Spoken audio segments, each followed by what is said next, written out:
My name is Anne Obize, and I am delighted to stand before you this morning as the Master of Ceremony for today's event. Please put your hands together.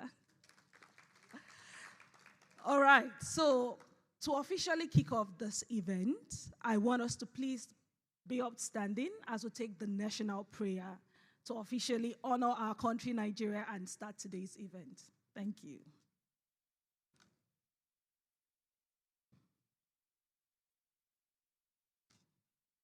So you look to the screen, we have the item.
Thank you very much. Please, you may be seated. God bless our dear country, Nigeria.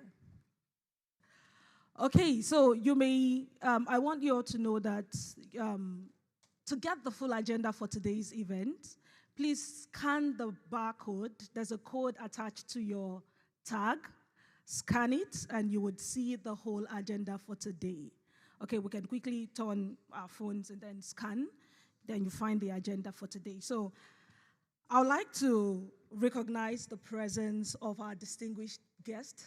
First of all, I want to acknowledge the presence of His Excellency, the Honorable Minister of the Federal Ministry of Budget and Economic Planning, Senator Abubakar Atiku Bagadu, CON. Please can we put our hands together for him?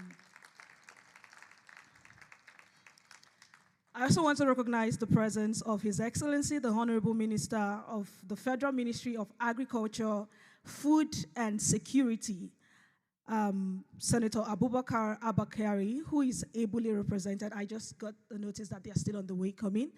But I also want to recognize the presence of the Honorable Minister of Environment. I also know they are still on the way coming. I want to also recognize the presence of the Director of Social Development, Federal Ministry of Budget and Economic Planning, and the UN Food System Convener, Dr. Sanjo Faniro. The Director General, Nigeria Meteorological Agency, NIMET, Professor Mason Matuzi. Okay, I believe they will join us soon. Then I also want to recognize the representative ad interim in Nigeria for the FAO, Mr. Dominic Kofi. Please. The country directors of development organizations present, please, we recognize you. Can we put our hands together for all of them? And all actors in the food system. We're talking about civil society, commodity and farmer association, private business owners, and every other group. Please, let's celebrate everyone seated here. We're delighted and we're excited to have you this morning. Not forgetting some important persons who are joining us online. We have virtual participants that are joining us from all over Africa and every part of the world. Please, let's recognize and say a big shout out to our online participants. Thank you very much. So before we dive into the discussion and the invaluable insight this conference has to offer, I want us to reflect briefly on the journey. And to do this, ladies and gentlemen, I want us to put our hands together as we make welcome the managing partner, Sahel Consulting Agriculture and Nutrition Limited, Mr. Temi Adegoroye, for the opening remark. Thank you.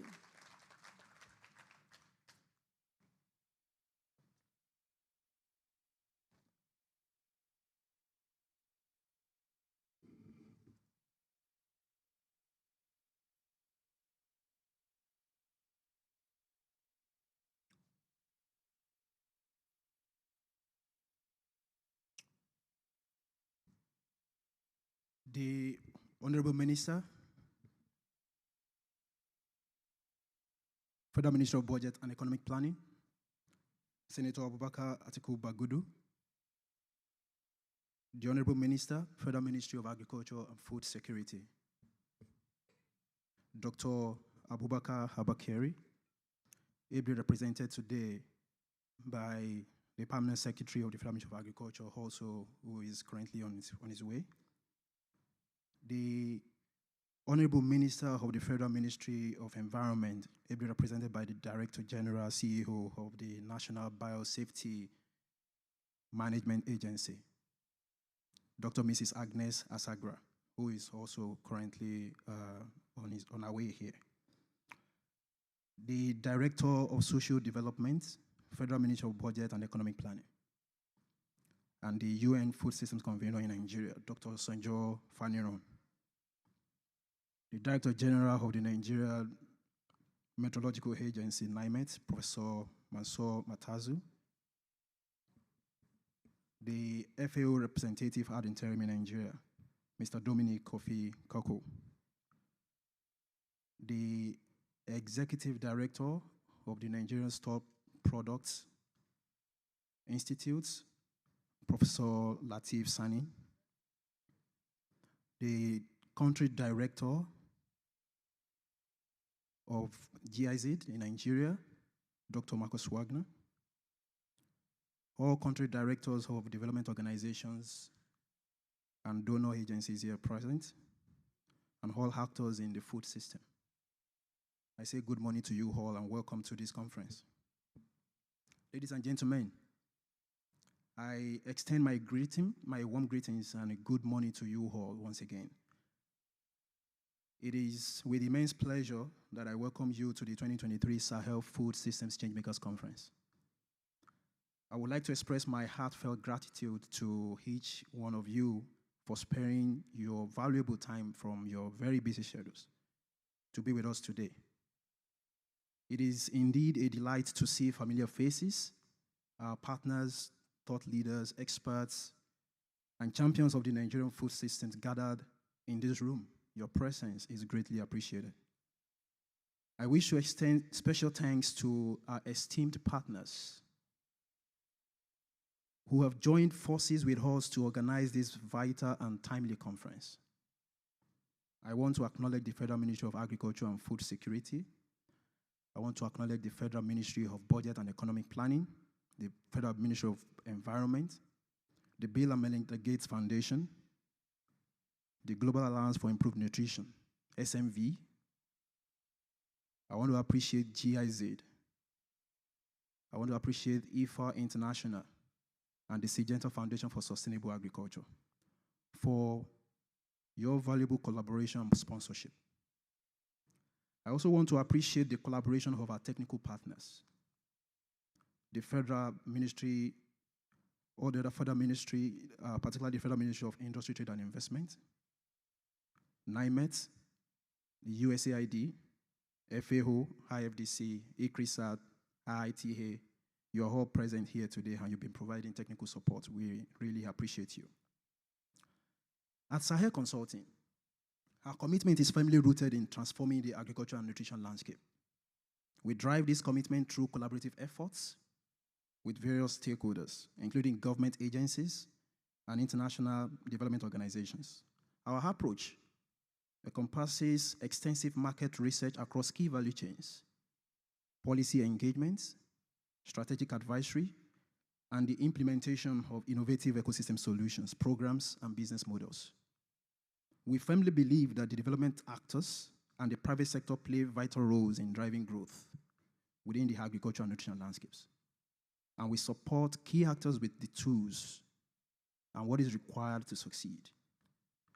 In conjunction with our sister company, the African Food Changemakers, we are uniquely positioned to tackle the problems facing our food ecosystem. Through our efforts, we are engaging with several actors in the public and private sectors and development landscape to drive positive change in the food ecosystem. We have implemented numerous high-impact intervention programs covering diverse value chains and themes.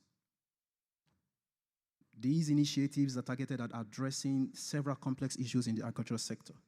Currently, we are actively involved in several projects focused on developing the seed systems, supporting agribusinesses to build and operate viable businesses, improving livelihoods by promoting sustainable farming practices and developing market systems, promoting gender equity through economic development and capacity building, youth empowerment, and policy design and implementation. Today, as we gather here, we do so at a time of profound significance. Climate change is no longer a distant threat, but a stark reality that affects every aspect of our lives. Nowhere is this more evident than in our diets and food systems. Despite our rich culinary heritage, you'll believe with me that we face alarming rates of food deficiencies. We have a growing inflation, which was about 25% as at the third quarter of 2023. And many households spend almost 60% of their income on food. According to the World Food Programme, in 2022, 34% of our population was in a state of stressed food security, struggling to maintain a minimally adequate level of food consumption. These circumstances inspired Sahel Consulting and all of our partners to host the maiden edition of the Sahel Food Systems Changemakers Conference in 2022 in partnership with all of our dedicated collaborators. I like to call them Changemakers. This led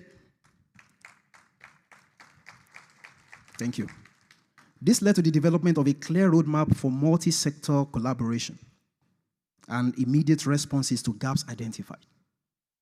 And permit me to point out a few of those actions that we took after the 2022 conference. The first one is the hosting of the first National Animal Feed Summit in March 2022, directly led by the Federal Ministry of Agriculture and Food Security in collaboration with Sahel Consulting and the Center for Journalism, Innovation and Development. The second, the commencement of the Building Resilience Against Climate and Environmental Shocks BRACE program by our sister company, the African Food Changemakers. This program is currently a one-year capacity development program for agri-food businesses, basically to learn adaptive mechanisms to protect their businesses against external shocks. The third one that I would like to highlight is the convening of the heads of agriculture at major banks and insurance companies in Nigeria on how to better fund agribusinesses. And this was organized and hosted by our sister company, Sahel Capital. The fourth one that I would like to highlight is the launch of a digitized quality assurance and quality control system to ensure the food processors adequately fortify their products with the right vitamins and minerals by the Global Alliance for Improved Nutrition. Permit me to highlight the fifth one, which is the launch of the Nigeria Subnational Food Systems Dashboard by the Federal Ministry of Agriculture and Food Security and the Global Alliance for Improved Nutrition. And I must also extend a lot of thanks to the Federal Ministry of Budget and National Planning for the efforts being made and being invested in driving the food system agenda of the United Nations under the leadership of our able Dr. Sanjo Faniro. Thank you, sir. This year, we intend to amplify more innovative public-private partnerships actions that reflect the gravity of the challenges we face in our food systems. The overarching theme of this year's conference is centered around the imperative of rethinking food and nutrition security in the face of the ever-present challenge of climate change. It is evident that this dialogue is both timely and crucial. We are not here for mere discussions. Our goal is to identify concrete and practical steps to establish a framework for mutual accountability. Sahel Consulting stands ready to collaborate with all relevant organizations to implement the ideas and strategies that emerge from this conference, supporting sustainable business models that will drive accelerated growth. In conclusion, I want to wish you all a very productive conference. Your presence and active participation are invaluable, and we look forward to charting a course towards a more secure, sustainable, and resilient food future for Nigeria and beyond. Thank you for being here. You're most welcome. Thank you very much.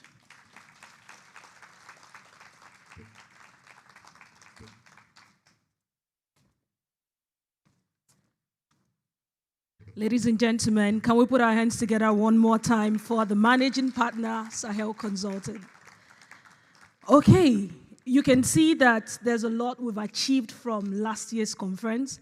And we can tell you that this year's conference has a lot more to achieve. We're not just here to talk and talk and talk. We're here with three major objectives for this year's conference: to facilitate dialogue between stakeholders on the urgent need to champion cross-sectoral climate-responsive policies and intervention for a systematic transformation. We're also highlighting emerging solutions and innovative private sector-led strategies in the agri-food landscape as a sustainable option for a resilient food system. And thirdly, to develop a clear blueprint for multi-sector collaboration to scale up successful agric model for a sustainable food ecosystem. So we have a lot of work to do today.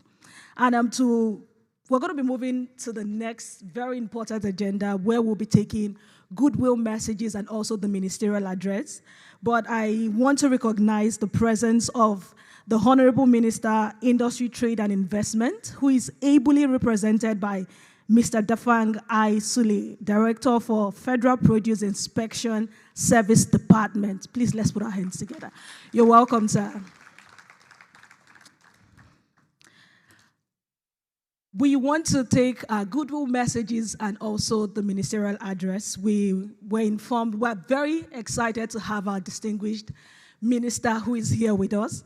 And we're informed that he has to leave very quickly, but we would want to get his ministerial address. Ladies and gentlemen, I want us to put our hands together as we welcome His Excellency, the Honorable Minister of Federal Ministry of Budget and Economic Planning, Senator Abubakar Atiku Bagadu, CON. Please, let's put our hands together for him as he comes up to stage.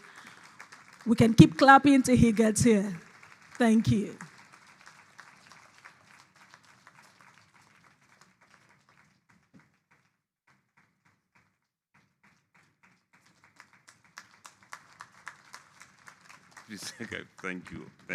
Thank you all. Good morning and thank you all. The Managing Director of Sahel Capital, who brilliantly spoke just a while ago, and indeed the board chair, Mrs. Ndidi Mwaneleni, all the stakeholders that have been acknowledged by the Managing Director and the MC. Invited guests, ladies and gentlemen, good morning. I'm quite honored to be here, and I apologize earlier yesterday to the board chair of Sahel Capital, Sahel Consulting, Agriculture and Nutrition, that I have another function at 11, otherwise I will have stayed all through, because to acknowledge the tremendous contribution that Sahel Consulting and indeed all the partners listed here and identified by the Managing Director have been given to our food security, food and nutrition security. So once more, I thank all of you and appreciate Sahel Consulting for what they have been doing within a short, or rather in the last few years, to help lead change in the agricultural landscape. So I'm not surprised when, as part of their addition to our polity and economy, they have come up with this food system Changemakers conference. And indeed, I've interacted with both Mezo and Ndidi over the years. And I've always been, in fact, I will miss her speaking because she has always been a fascinating speaker who transcends between science, policy, and activism in communicating the dynamic field of food security, food and nutrition security. So, and I'm sure some of the partners I have interacted with both institutionally and personally, and I'm sure we will benefit tremendously from this event. And then institutionally, the Federal Ministry of Budget and Economic Planning currently serves as the coordinating ministry for the food systems transformation, as well as the nutrition policy, as well as social protection. All items that in one way or the other relate to both the food and nutrition security. Equally, the ministry has mandate for long and medium-term planning coordination for both the national and subnational governments. So this is a topic that is of, it features in the plans of all local government, all states, and indeed the national government. So again, from that perspective, we are quite interested in the theme of the conference. Rethinking, as the theme suggests, or as the theme of this year's conference brilliantly captures it, food and nutrition security in the face of climate change is a very important topic, especially in Nigeria, where the climate change over the decades have been responsible for not only consequential effect on food system, but also as the single largest contributor to insecurity in agriculture. What is increasingly recognized as a Sahelian problem from Mauritania through to Mali, Burkina, Guinea, Niger, Nigeria, Chad, Cameroon, and up to the other side of the Atlantic is all mostly climate change driven, because not only that the available land is increasingly unable to support agricultural practices in the way they are traditionally done, but equally the competition for resources by the composite tripod of the agricultural space is also fostering conflict. The farmers cannot no longer find enough land to farm in the way they used to because of combination of many factors. The fishing communities could not find enough fresh water bodies to fish in the way they used to. The pastoralist community who move from one location to the other in search of either water bodies or pasture can no longer be supported to do it the way they are used to. So this brings to fore the urgency. In fact, I recall that no less a person than Bishop Matthew Kuka once said that the Boko Haram phenomena in the Northeast is a climatic problem, because a lake that was once supporting over 200 million people is rapidly shrinking and no longer able to support those populations. And not surprisingly, convoluted reasoning will exploit the mindset of those for whom climate is failing. And among other contributory factors, we had the conflict that we have. The surprising conflict that is being seen in other places, especially the Northwest, where particularly the pastoralist communities over the decades can no longer find avenues for their pasture and can no longer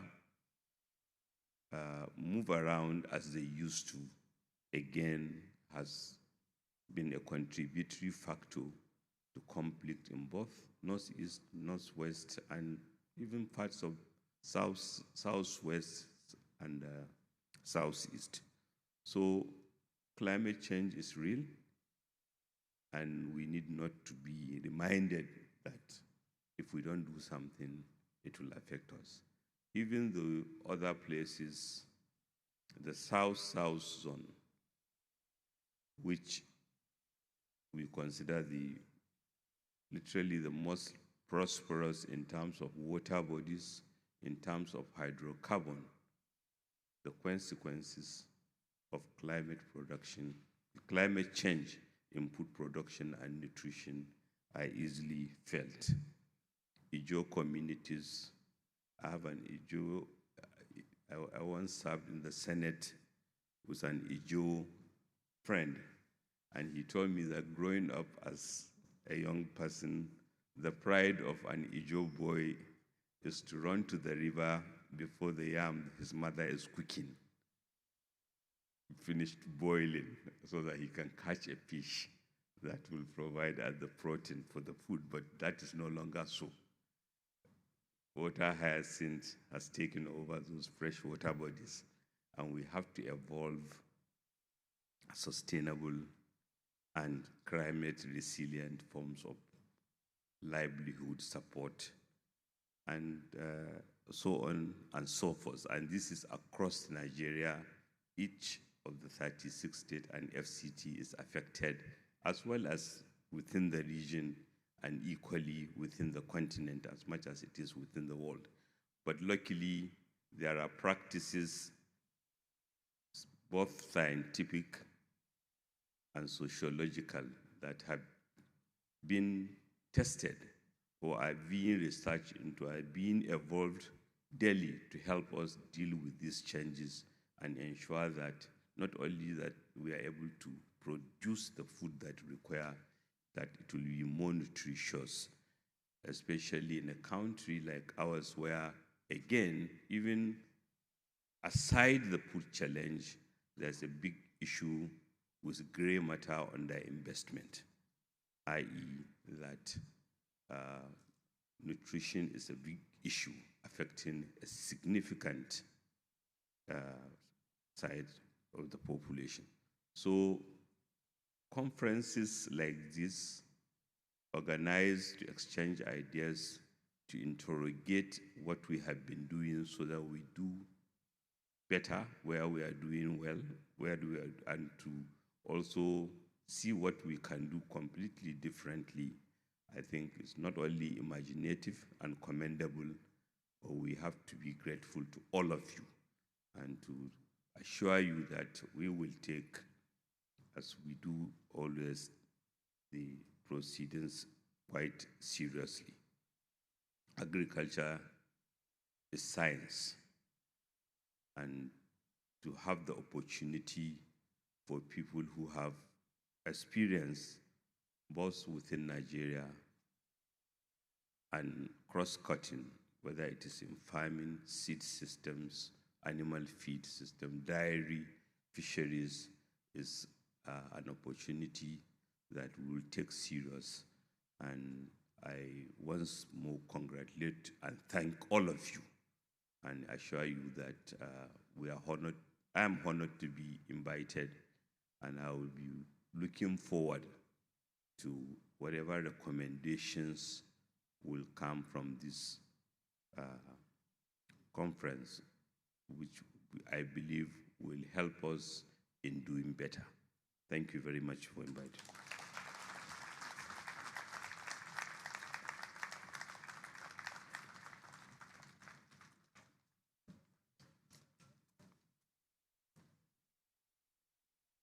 Ladies and gentlemen, once again, can we put our hands together for His Excellency, the Honorable Minister of the Federal Ministry of Budget and Economic Planning. Thank you so much.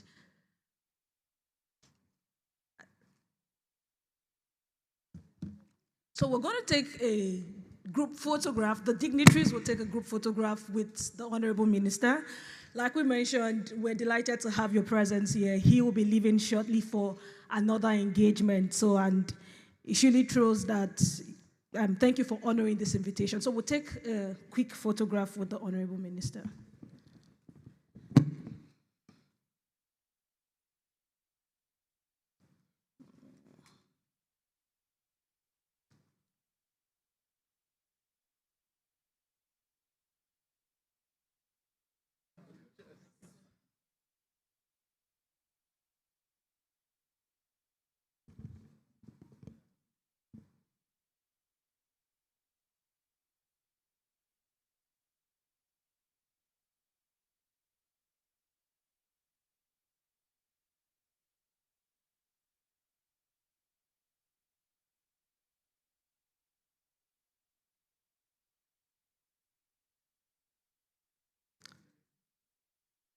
Thank you once more, the Honorable Minister for the Ministry of Budget and Economic Planning. Thank you so much.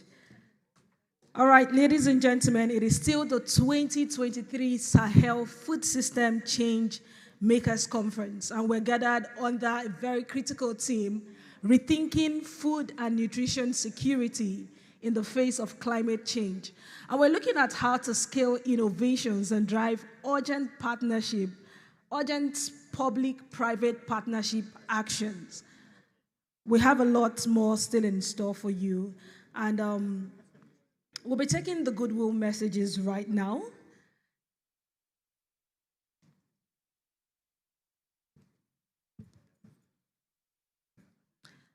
To take the goodwill message, I want to make welcome the Senior Programs Officer, Agriculture, from the Bill and Melinda Gates Foundation, Dr. Audu Germa. Please can we put our hands together for him as he comes up for his goodwill message. Thank you. Please can we keep clapping? Thank you very much.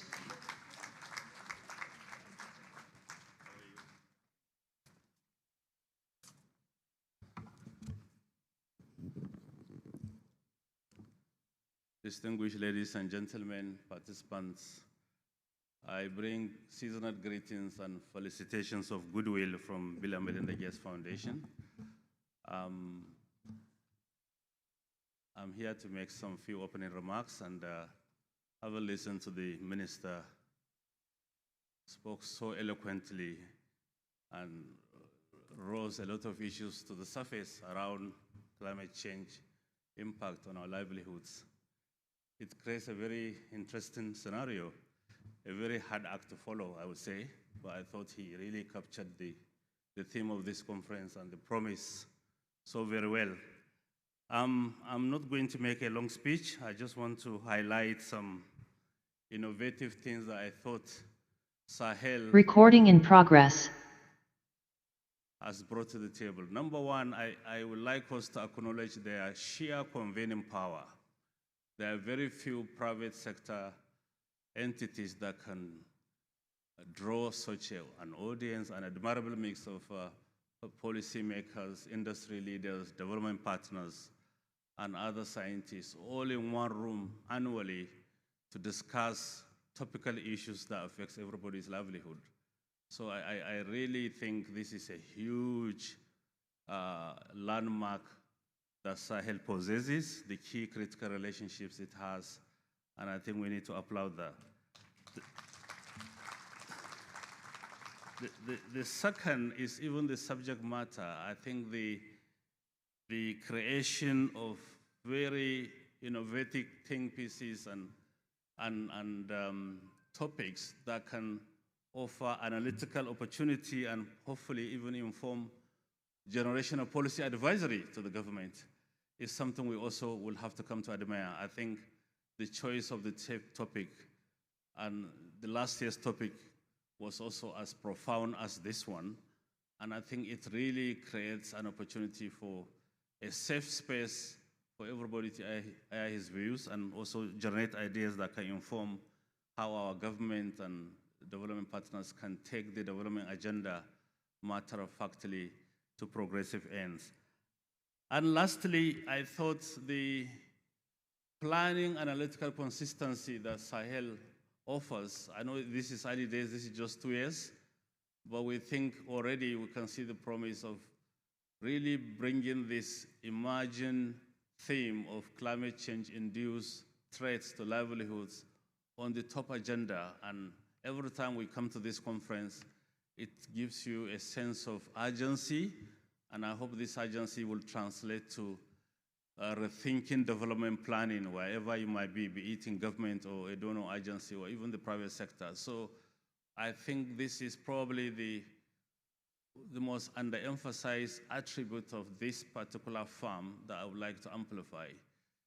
A consistency in analytical planning and in bringing this topic and refreshing our memory about how it can drive opportunities for change is something that we will have to admire as we go forward. With these few remarks, I would like to stop here, and I wish all of us a successful deliberation. Thank you very much.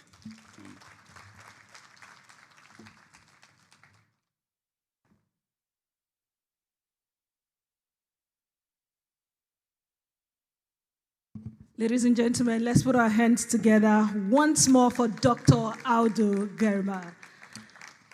All right. Please, I also want to remind us that to get the agenda for this event, kindly scan the code at the back of your tag. Just get your camera, scan it, and you'll get the full agenda for this event. You know, we're employing climate practices and we're cutting down paper production and all. So just scan and you'll find the agenda. The next goodwill message will be taken from Dr. Marcus Wagner, the country director, GIZ. Please, let's put our hands together for him.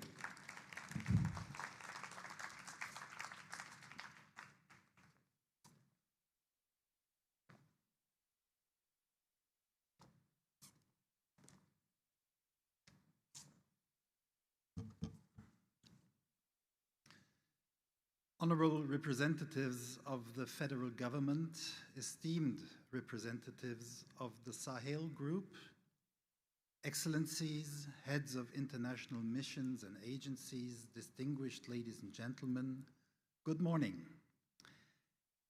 It is a great pleasure and a true honor for me to actively support this event around food and nutrition security in the current context of climate change. The topic is a top priority for the German government as well as for GIZ. And on top of that, this Changemakers conference is particularly dear to me, as it was the first event I did attend after I arrived in Nigeria 1 year ago. So as this event marks a personal anniversary for me, I truly hope that I will have the chance to attend Changemaker conferences in the many years to come. I already shared the strong commitment of the German government to agricultural transformation in development cooperation. This commitment has now culminated in a new initiative of our Federal Ministry for Economic Cooperation and Development called the transformation of agri-food systems. Hence, we at GIZ have set up a cluster of programs in Nigeria that bundles all our global, our regional, and our bilateral expertise active in the agricultural space for increased efficiency and impact. I'm most happy to note that the new Nigerian administration also has a strong focus on food security as one of its main priorities. Long-lasting well-being and improved livelihoods are, however, only sustainable if we systematically include women, youth, people with disabilities, vulnerable groups, and ensure that everyone is accounted for and no one is left behind. Therefore, the feminist development policy of the German government translates our strive for sustainability into action. Agriculture is not only essential to feed the nation, but it's also an important source to create job opportunities for underemployed women and youth. It is a great tool to revitalize and stabilize rural areas. It is a powerful way to mitigate and adapt to climate change. And it is a great example of what just transition can, in the end, mean for Nigeria. Likewise, our work at GIZ goes along these lines, while at the same time we are focused on strengthening value addition and increase competitiveness of the sector. So, in the past years, GIZ has introduced advanced technologies and innovation in agriculture with regard to climate change. We have promoted value chains and inclusive business approaches. We have worked on rice, on maize, on cassava, on Irish potatoes, and other staple food crops so vital for Nigeria. And we have highlighted the investment opportunities and facilitated private and public investment flows to scale up agribusinesses. The strengthening of the impact investment ecosystem that led to the launch of the Wholesale Impact Investment Fund by the federal government of Nigeria in May of this year is a great example of successful public and private sector partnership. All this would not have been possible without the collaboration between the private sector, government institutions, the civil society, and development partners. We at GIZ, we are very aware of the power of systematic partnerships. The results achieved so far in Nigeria have been promising, but the challenges ahead of us are still huge and daunting. We are faced with the task to feed a growing population in this country, to create decent jobs, to enhance incomes, and, as the Honorable Minister very clearly illustrated to us, to minimize the consequences of climate change that are not a threat of a distant future, but a reality of a tangible today. So all these considerations are embedded in our vision to build a sustainable and inclusive agricultural food system for resilient livelihoods and food security in Nigeria, as well as in the ECOWAS region. To deepen the impact of our joint endeavors, we need effective public-private partnerships. This conference is a great example of such a successful collaboration. I hope that all the stakeholders here present will sustain this momentum for the good of the country and its vast population. Let us leave no one behind. We at GIZ remain eager to support Nigeria's efforts towards improved food security by tackling the consequences of climate change. I wish you all fruitful deliberations and an enjoyable experience by attending this conference. And if you allow me to express my gratitude in only 3 of the more than 300 languages of this great nation, I would say, Dalu, Nagode, Adukpe. A lot remains to be discovered and learned by me. Thank you very much.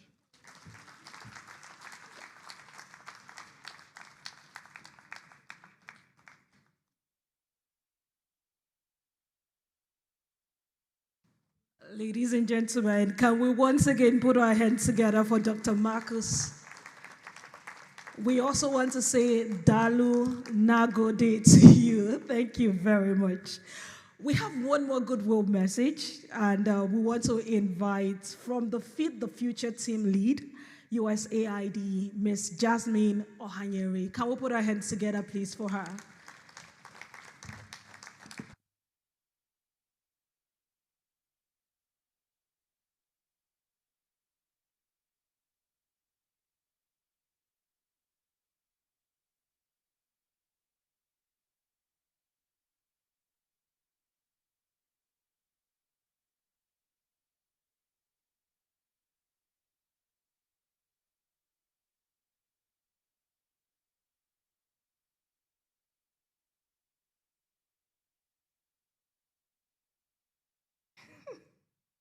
Sorry. Okay, let me start over. Standing on existing protocol, I want to say great morning to everyone. I am Jasmine D. Ohanyere, and I'm the Feed the Future coordinator for USAID Nigeria. It is a privilege to join the Sahel Food Systems Changemaker Conference with the theme centered around reimagining food and nutrition security amidst the climate change, scaling innovation and fostering vital public-private partnerships. This is aligned with the vision of USAID's Feed the Future programming. In 2018 to 2023, our Global Food Security Strategy, our GFSS, for USAID Nigeria country plan invested about $200 million to increase agriculture productivity, expand markets, deepen households' resilience, and improve nutrition. In addition to fostering business-enabling environments and facilitating access to finance and technology, enabling farmers in improved techniques, access to finance services, and access to markets through collaboration with Nigerian government and the private sector. During this period, USAID provided over 3 million farmers with better inputs and access to markets, and has leveraged over $340 million in private sector funds to increase smallholder farmers' incomes. Right now, we are in the final stages of developing our global food security strategy that will guide our programming for 2024 to 2029. We will build upon the lessons we've learned and adapt to the new operational environment, including insecurity, climate change, and new economic policies. Our strategy places a strong emphasis on private sector engagement and collaboration with the federal and state governments. We will align with national objectives and cooperate with programs such as the African Development Bank $550 million Special Agro-Industrial Processing Zone initiative. We will prioritize adaptation and innovation, aiming to produce a drought-tolerant crop that will promote sustainable natural resources management practices. Additionally, inclusive development is an additional pillar, focusing on enabling all stakeholders, particularly youth, women, and people living with disability, are essential for us at USAID. Technology and innovation are instrumental in empowering these groups and enhancing economic inclusion. We want to fully utilize the Nigerian expertise and commit to a working synergy for local systems and partnerships. Your support and partnership is invaluable as we step into the new chapter.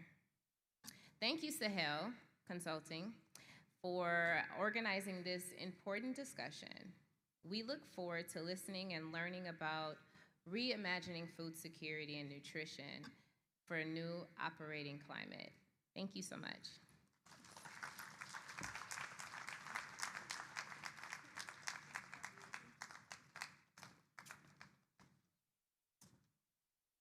Once again, can we put our hands together for Ms. Jasmine? Okay. We're going to be moving to the next very important session. Every session is truly important. But this session would set the foundation for the theme of this conference. And the Food and Agriculture Organization, over the years, has played a pivotal role in addressing global food and nutrition challenges. And it is partnered with Nigeria in promoting food security, sustainable agriculture, and inclusive growth. To share his insights on the state of the Nigerian food and nutrition landscape, shedding light on the opportunities that lie before us to foster inclusive growth as a way of setting the foundation for today's event. Ladies and gentlemen, please join me in extending a warm welcome to Mr. Dominic Kofi, the FAO representative at interim in Nigeria. Please can we put our hands together for Mr. Dominic.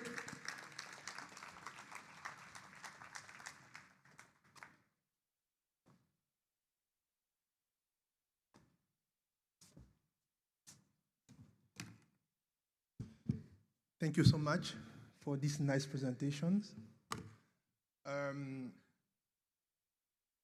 Before starting the presentations, you hear me, eh? It's okay, I don't need to, I can do like that also. If you have a mic also. Okay, before starting the presentation, I really want to thank, it's okay, don't worry. The flight, the car, and all, I use now, so fine. Thank you. Before starting the presentation, I want really to thank his Honorable Minister of Budget and Economic Plan who opened these sessions, and that's also show how it is very important to talk about food security, agriculture and food security in the West Africa, and especially in Nigeria. I want also to thank the other minister that they are here in this room. I want to thank also great and thank the Director General of Nigeria Meteorology Agency, Director of GIZ, representative of Benida Foundation, Gate Foundations, and USAID also. But I know that you are asking who is this person. Before starting the presentation, I want to introduce myself. I just arrived in this country only 1 month and a half. My name is Kofi, so I'm sure that 70% of the persons in this room, when they wake up in the morning, they take coffee. So you can easily remind my name. But I want to really thank Sahel Consulting to invite FAO to do this presentation. So I want to introduce you what is the situation of the food security situation in our region, and especially in Nigeria. So in our region, we have 5 root causes that really affect the food security situations in our region. There are 5. But let me focus only on 3. Unfortunately, the first root causes in our region is the conflict. And that is not acceptable.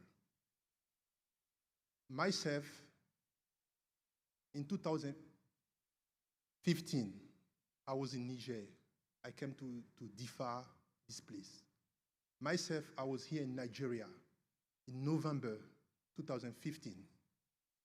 I went to Yola, I went to Mobi, I did an assessment. 8 years later, I came back here in Nigeria. We still talk about the same conflict. I want all of you to imagine it's someone who worked during 8 years without salary. Because all these conflicts happen in the place that our farmers, animal breeders, they cannot do anything.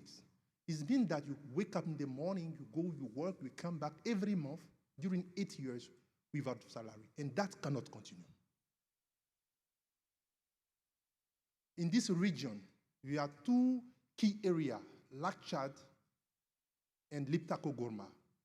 Since 8 years, all the farmers living mainly on all this area, they cannot go to farm, they cannot cultivate, they cannot send their children to school. We need to put our effort together. So today we have around 5.5 million to 6 million of persons. Here in Nigeria, we are talking about 2 million of IDPs. In Burkina Faso, we are talking about 2 million of IDPs. 90% of them are agriculture. This is the first root causes of the conflict that we need to address. The second one is impact of economic. And allow me just to come back on the conflict. Unfortunately, today, we have the spillover of the Sahel crisis on the Coastal crisis. Today, we are talking about IDPs in Côte d'Ivoire, in Ghana, in Benin, in Togo. The second root causes is economic impact. We are talking about the inflation on the fuel. Last year, ECOWAS, FAO, and WFP, we did a study on the fertilizer. We have a deficit to 1.2 to 1.5 millions of tons of fertilizer. That means that we have a deficit to 12 to 15 millions of tons of cereal that we cannot produce on our region. There are some products like maize, like millet, that the price increase sometimes more than 100% in our region. We need to address that. The last one is the impact of the climate change. When I was young, we talk about dry and all. I'm still younger. But today we are talking about drought, flood. In Nigeria, last year, we have 2.4 million of persons that was impacted by the flood. We have 1.7 million of land, cultivated land, that was affected. 1 million of animals that were lost during the flood. If you succeed to harvest last year, based on impact of the flood, we are able to feed 5 million of persons. We cannot continue to wait like that. We need to anticipate. We have that's why I greet also the meteorology services. We need to alert in advance.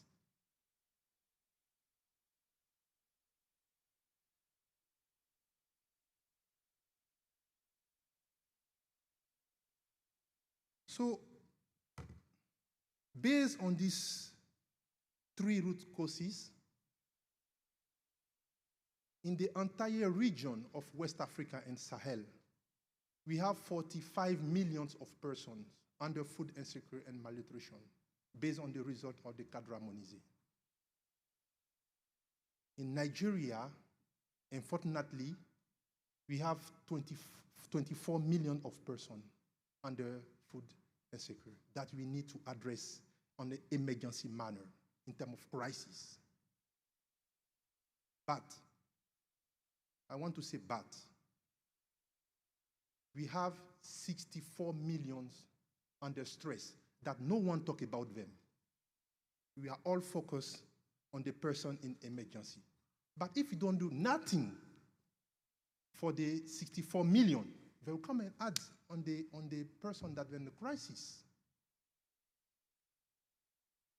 And I want to use this opportunity because the figure that I'm giving now concerning only 26 states, I just talked with the team that we need.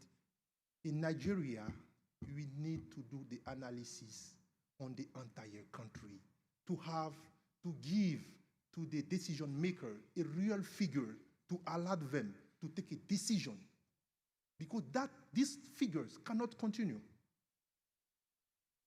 We cannot continue to give these figures to everybody. We need to decrease these figures.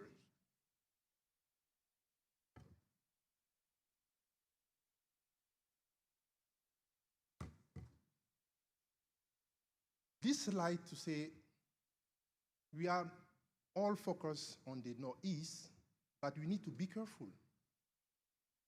It's not only the base states.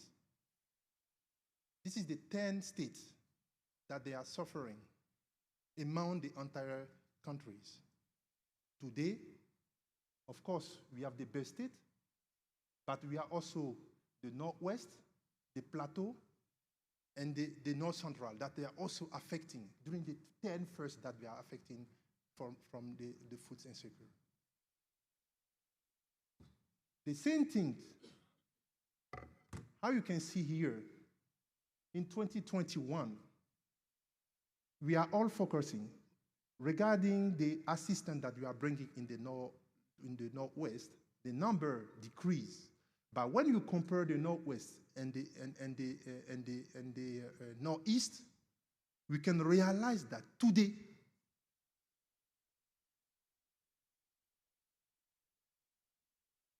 you are in the same situation. So we need to address the root causes on the entire country. So how we can do that? We have two layers of action. The first is political level, to take a decision and give us the green light to operate in the field. So the first one is how to translate the declaration of the president as Nigeria's state of emergency into the action. And I'm looking at all of the people in this room, the private sector, the donors, the implementing partners, the farmers, the government counterparts, all of us, we should work jointly to translate that into action. This is one at political level that we need to do. The second, we are all working now on Nigeria food system transformation. We as FAO, we are leading together with WFP and IFAD, but GIZ are working also on it. I receive them in my office. We have a lot of discussion on that. The government are working on the food system. I have the meeting, but we cannot work like this. We need to work like that. I'm French, so I don't know how to do. Sometimes let me use my hand and also to better explain, So we cannot work like this. We need to work like that. In coordination. Another thing, we need to generate evidence to give the political to take a decision. So I just talk, we need to make the analysis on the entire country. I don't want to repeat that, but it's a key thing.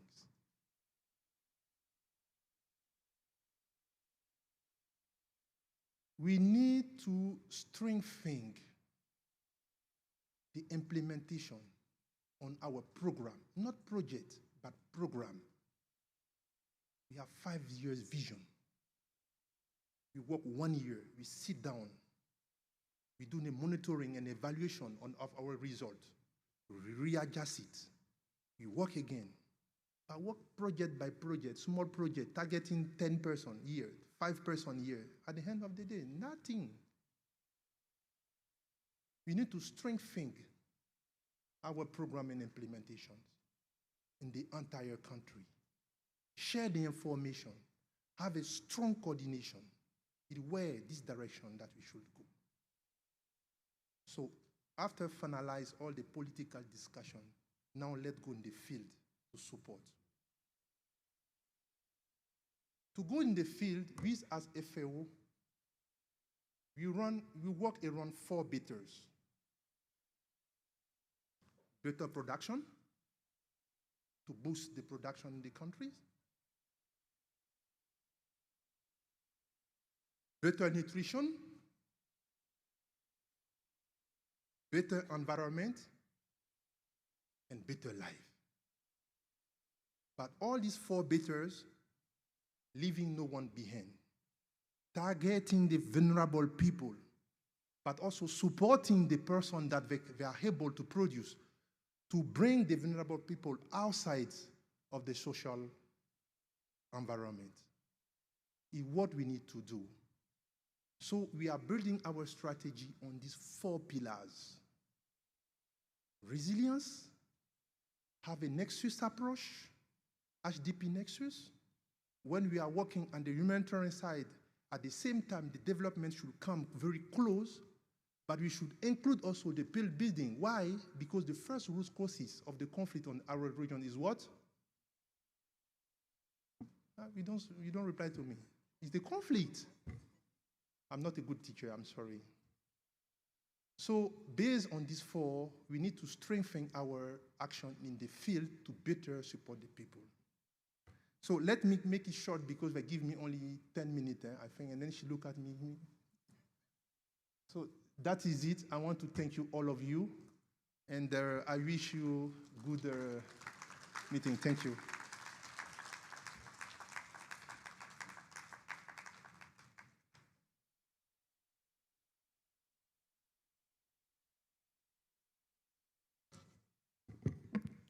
Ladies and gentlemen, once again, can we put our hands together for Mr. Dominic Kofi? The stats don't lie. We can see that we have a lot of work to do.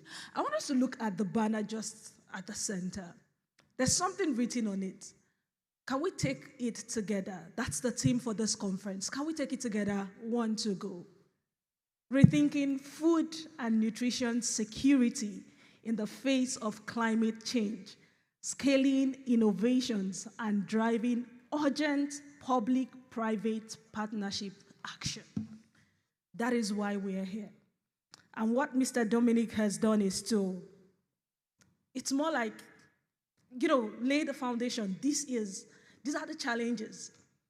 But where our role comes to play is scaling innovations and driving urgent public-private partnership action.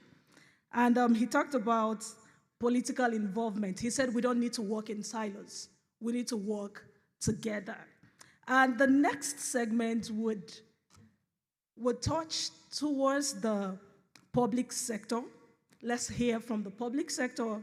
Let's know what they're doing around this theme. And then we'll also have another session where we hear from the private sector. And then we would then have where everybody here who is a stakeholder would come up with solutions. We're not just here to talk about problems. There are a lot of problems, but we're here to bring up solutions. So, ladies and gentlemen, we're moving on to a vital and engaging segment of our conference, the fireside chat and also the ministerial address. And this session centers on exploring Nigeria's key commitment to achieving food and nutrition security via partnerships, innovation, and community engagement in effectively implementing policies. I'll be stepping down, and the moderator another person will come up to take over the session. And the moderator for the session is no other person than the chairperson of the Wellspring of Life International and a distinguished Sahel Consulting Board member. Ladies and gentlemen, put your hands together for Ms. Oge Funlola Modi. I think she's deserving of more resounding round of applause. Thank you very much.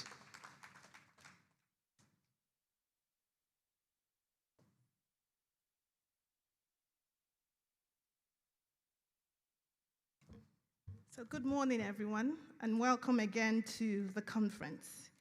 Our fireside chat will be reflecting on how the public sector in the country is actually preparing and implementing policies towards the effects of climate change on the agricultural food system. And joining me this morning will be Dr. Sanjo Panirong, who is the UN Food Systems Convener for the country, and also Director, Social Development, Federal Ministry of Budget and National Planning. Please, a round of applause.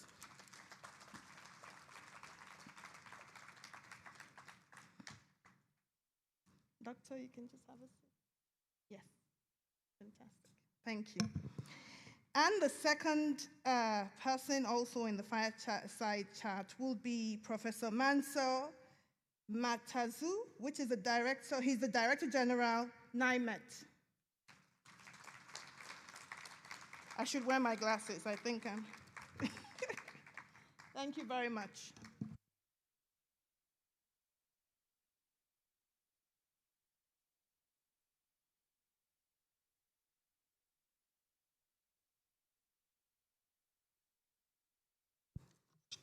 Okay, so welcome again, and we'll be taking very interesting questions. So this is structure. We'll have them talk to us about certain policies, and then we'll take 2 questions from the audience. So do listen so that you can ask very, very, very strong questions. The president has put out a state of emergency regarding food security. And if we look at its priority areas, one is food security. But we also know that climate change is something that is global.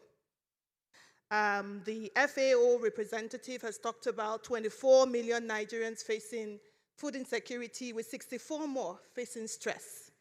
And if something is not done quickly, and this is just for 26 states, plus the FCT, and if something is not done rapidly, we're going to be facing a monumental disaster. So I'll start with you, Dr. Sanjo. What has been the constraint that has impaired your ministry from effectively implementing food system transforming policies and programs? And what is the way forward? Yeah, thank you very much. In the first instance, let me first of all draw our attention to the fact that the Ministry of Budget and Economic Planning does not implement program and policies. We only coordinate. But in the course of our coordination, we also lead advocacy where necessary. And when we look at the issue of food and nutrition, the food security, the proclamation by Mr. President, we all observe that all issues around food and nutrition and even water system are multi-sectoral issues. So if there are any challenges, the challenges are those challenges that are linked to various agencies of government that is not allowing them to perform the way they are supposed to do. In the first instance, if you ask anybody, the first thing they will tell you in terms of policy implementation, they will say there are no resources to do that, limited resources. But it's not about resources. Do we actually have the technical capacity? Resources does not be, it's not supposed to be the first to leverage. But we have to first of all look at what do we need to do in a various sector. In the food system, in the food and nutrition, we have about 13 stakeholder MDAs that are supposed to rise up to the issue of food. In the food system itself, we have almost all relevant agencies of government, because when we talk of food system, we are looking at it from the farm to the dining table, and there are a lot of issues around it. In Nigeria, the key challenge to food is low output. Why the low output? The low output is can be linked to climate change, You can hear what the minister said with respect to insecurity. Insecurity is a key issue. It's one of those issues that is affecting, the implementation or the achievement of food availability. And when we talk of food security, we need to have food first before we think of securing it. And what is hindering the security, or what are the hindrances to security of food, are those elements that I've mentioned, and they are related to climate issue and climate change. So as a ministry, we are working proactively to making sure that all relevant stakeholders, wherever at both national and sub-national levels of government, are actually encouraged to do what they are supposed to do so that we can mitigate the effect of climate change as a country. Thank you. Thank you very much, Doctor. You've mentioned capacity. You've also highlighted a major issue, which I think some of the representatives that have spoken, which is the collaboration between your stakeholder MDAs and the lack of such. Also, capacity to be able to drive some of these policies. Coming to you, Professor Manser, NIMET is responsible for warnings around climate change. I think, first of all, we'll take the question in terms of what has been a constraint, or what has impaired you from effectively implementing this role as the early warning system for Nigerian agriculture food systems, and what is the way forward? Thank you. Thank you very much. Good morning, all. Very warm greetings from Nigerian Meteorological Agency. We are the oldest government MDA, about 140 years old, since the exploration of Nigeria by the British colonial governments. I just want to also correct the notion that we don't only give early warning. Our main mandate is to provide advisories on weather, climate, and water-related matters as it cut across all the socio-economic sectors of the Nigerian economy. And locally also, all these sectors are climate sensitive. Coming to the question, key challenges we face earlier than even the announcement of the federal government, this present administration on the food insecurity declaration of state of emergency. We've been doing a lot of community-based downscaling of the seasonal climate prediction to state levels. Over the years, about a decade, using partnership and also collaboration, especially with donors, USAID, Markets 2 project, IFAD CSDP, IFAD CASP, IFAD Life ND, and all this. Three key challenges emerge, and this we've been advocating and also sensitizing all relevant government MDAs on it. One is we do not have direct access to the last mile. Nigerian Med Service is an active WMO member, and we also sit on the Executive Council. And our main products and services globally, they are very perishable, like moi moi. And no matter the effort you have made to generate forecasts based on available historical data, latest models, if the information, product, and services do not get to the last mile at the right time, so all this effort will be wasted, including the resources. We've maintained excellent horizontal partnership and relationship with relevant MDAs at the federal level. But our main key challenge is having access to the last mile. And this last mile reside within the country's local government areas, districts, and community clans. So we've made several attempts using partnership.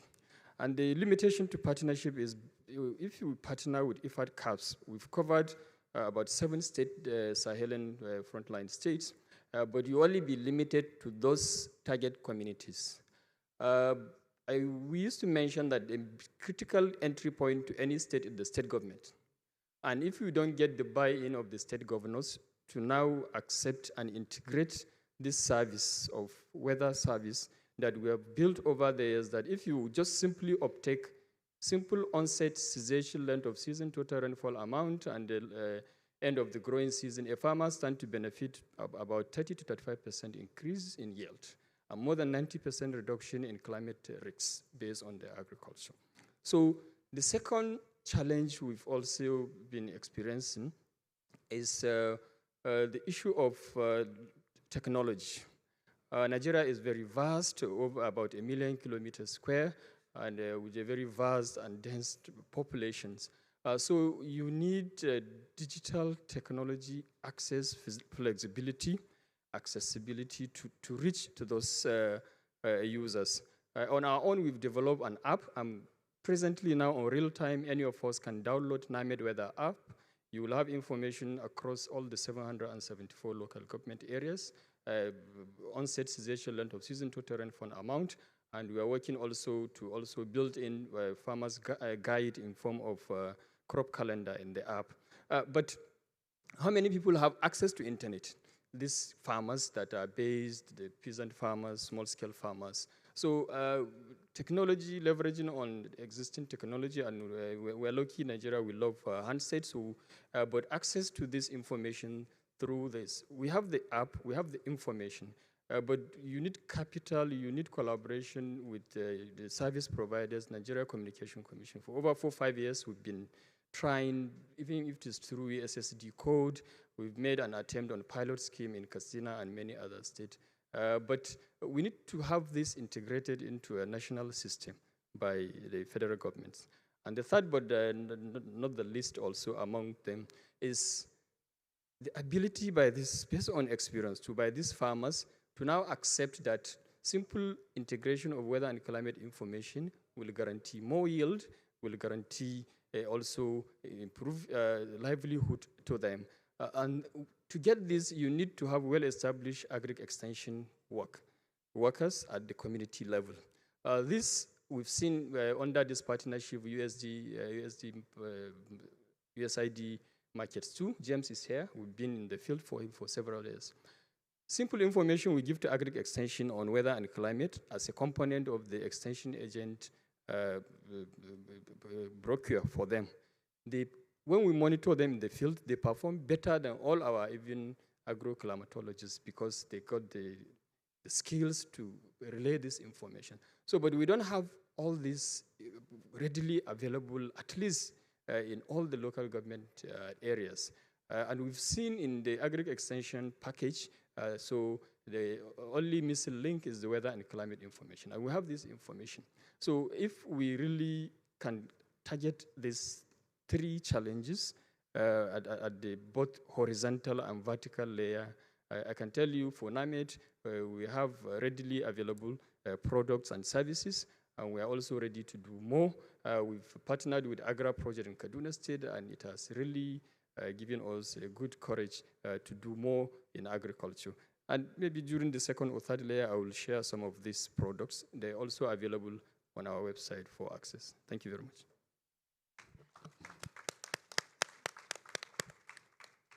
Thank you very much. Again, I think throwing the spotlight on collaboration. So whether it's interagency or at the subnational, the state and local government area, we're thinking how far and how good can the collaboration be? A follow-up question, you talked about the last mile access, and that was one of the key questions that we were asking, because when you send out this information about the weather, you would expect that if we're expecting floods, of course, the farmers should get ready and should be able to be prepared. And then you've of course pointed to the fact that you have no access for this. But my question would be, what is the way forward? How can you actively develop a last mile access to the farmers at the local government area? Okay, thanks so much. In providing weather climate service, we have a standard framework, say a value chain. And in this value chain, you have 3 layers. You have the producers of forecast on the top, not by any hierarchy. And this is example like NIMED and NISA.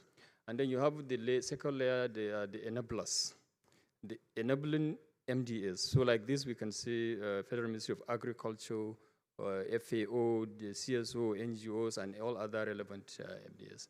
And the last but not the least layer is the last mile communities.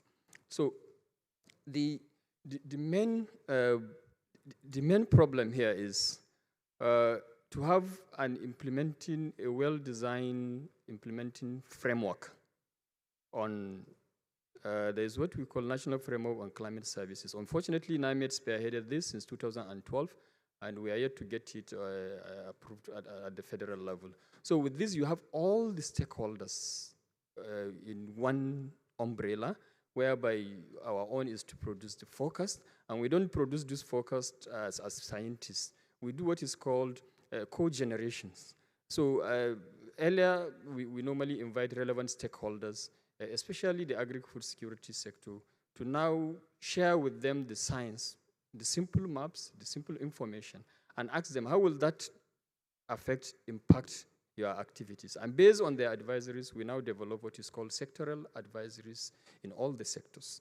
And for agriculture, we're very passionate because Nigeria is within the tropical climate region, and tropical climate in tropics is highly variable. 80% of Nigeria's agriculture is rain-fed, and rainfall is highly variable. So if you don't give farmers information on short and medium-term scale to be able to plan their activities, we're going to have a lot of these challenges, even no matter how the beauty of all the policies and declarations are. We've gotten opportunity to address Nigeria's Governors Forum, and we are able also to address NEC in the next few days, so that no matter what we do at the federal and NGO and community development level, so we just need to get governors, state governments buy in to integrate this, because we don't have any land area that is dedicated to federal government. Any inch of land in any parts of this country belongs to a state and a local government. So, and we need to have a well-demarcated framework. So for us, within the climate change value cycle, because weather affects everything, so we have all the stakeholders, what we do to invite them for co-generation. So by the time they make of such input, then we come up with the products, like I will share this document. The seasonal climate prediction is also available on www.nimet.gov.ng. So it has and we release it as early as January, so that we give 4 to 5 months lead time to all relevant MDAs to get the information and integrate it in their plannings. So what we need to do is to have a well-planned coordination whereby we, especially for agriculture, we come up with climate-smart agricultural practices based on climate change mitigation, based on climate change adaptations. And it is only in Nigeria, in the whole of Africa, that locally we have used our over 140 years data to now determine local indicators of climate change. For us, we don't want to import any literature that says our climate change scenario is ABC. So we use our data, and we got this, that climate is changing locally in Nigeria. Change in the rainfall pattern, onset delayed, and cessation coming early. So we are having shortened season, and then with high intensity, so more floods. So all our policies, programs, and actions should also be able to address all of this. So what we're saying here is just that we need more of coordination. And if such fora like this forum could drive and push this, especially to get the political buy-in of state governments. Whatever we do at the federal, at the project level, will only be impacting a percentage, a fraction of communities. But the moment the state governments get this, and then at beginning of the rainy season, between January to May, Nigerian Met Service and other relevant partners, we can send our field officers to all the state governments to downscale the state level forecast at district level, and then also provide state-level sectoral advisories to all this. And we also maintain that channel to get feedbacks from the users. We use scientific method to verify the performance of our forecast, and we also use people's feedback. And through such feedbacks, I will tell you that Nigerians, African farmers, they are very brilliant, intelligent. If you leave them on their own, they can predict weather and get it right by 50%. So what you just need to do is just to increase the percentage of that, their local knowledge. We have seen a farmer in Katsina, James was with us, that has been recording rainfall since 1980s to date. number of hours and days also spent on this. So the ground is fertile for us in Nigeria to be able, and we have got all the information. We have been categorized as the best med service in Africa. Presently, we are assisting more than 7 countries. But it always pains us that we got the skills and expertise, and we're not getting the right platform to be able to relay this information to the users. But I think we have started and we'll get somewhere. Thank you. Thank you much, Professor. Coming to you, Dr. Sanjo. You talked about capacity and collaboration. Professor Mansell has said we have capacity, we have technology, we have data.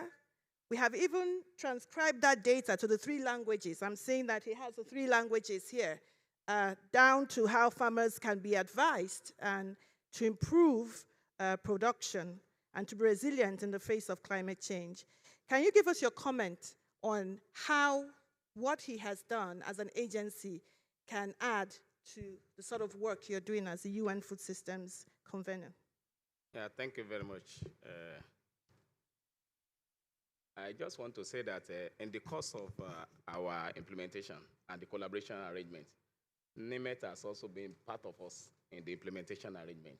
So ordinarily, we assigned roles to NIMET, and they came out with a strategy for that role to be implemented, and it's part of what is actually given to us. But what the capacity I actually mentioned mostly was that is in the first instance, when we started the implementation, the first thing that occurred to us is that how do we identify roles of all key players, both at the national and subnational levels? And with that, we developed a call to action that gave role to the federal MDAs, the states MDAs, and even the community and local government, just as the DG Nemet said. Everything that has to do with food system transformation is at the grassroots level. It's in the states. But another thing we did was to then come up with a quick win. How can government quickly, move rapidly? And one of the first quick win was the issue of weather. The dissemination of weather information. And that's where we went to NIMET and brought them on board. So that they will work in partnership with Federal Ministry of Agriculture to make sure that the weather information is passed across the country. Then the second one we initiated was the issue of encouraging states to establish farm estates, because in the farm estates, you can always see youth coming in, women coming in, the vulnerable, the disabled, everybody will come in. Even the private sector will be highly interested. Why? If the government can provide the enabling environment. The farm estate will enable government to provide enabling environment in terms of farmland and whatever. Then in the farm estate, the production, the planting can be taking place. You can see all these small processors, microprocessors coming around. Then you see people selling recharge card. So a lot of things in terms of, because when we are looking at food systems should be looked at from the point of livelihood, from the point of poverty reduction, and from the point of food availability, processing, and then logistics, and then addressing the post-harvest losses. Because where processing is taking place in the farm estate, you see that a lot of people will be interested in coming around. Then the third one we look at was also the issue of homestead gardening. We are promoting Operation Feed Yourself. Let everybody, first of all, key into food production in Nigeria. When all of us key into it, in front of your house, then the villages. So these are some of the things. Then we look at homestead gardening. We look at backyard gardening, so that we encourage states. And that was what we took to the state. But for it not to be that federal government is dominating the state, because we are having a federating country, states are independent of whatever they are supposed to do. They are supposed to think on their own. What we did was now to initiate a decentralized coordination arrangement, whereby we identify a particular state in a zone, in one of the geopolitical zone, to coordinate all other states, because they speak the same language. They have the same comparative advantage. They have almost the same culture, everything. So we have Borno coordinating for Northeast. We have Lagos and Osun coordinating for Southwest. We have Kano coordinating for Northwest. We have Kwara coordinating for North Central. We have Enugu and Anambra coordinating for Northeast. And we have Edo and Akwa Ibom coordinating for South. We believe that if this arrangement works, which is actually working, and that's why we now saw the interest of the states and every Nigerian in addressing food system, even including our youth. If you see the aggression of our youth in this food system, They are even the one we are leveraging on now in developing a work plan that is workable. Like the Honorable Minister, 3 days ago, the national tax team, because we consider a national tax team, a multi-stakeholder and multi-sectoral tax team, that's actually the think tank for on implementation of the food system. And this tax team met with our minister about, on Monday this week. And the minister redirected. He said that, let's just forget that I'm a minister.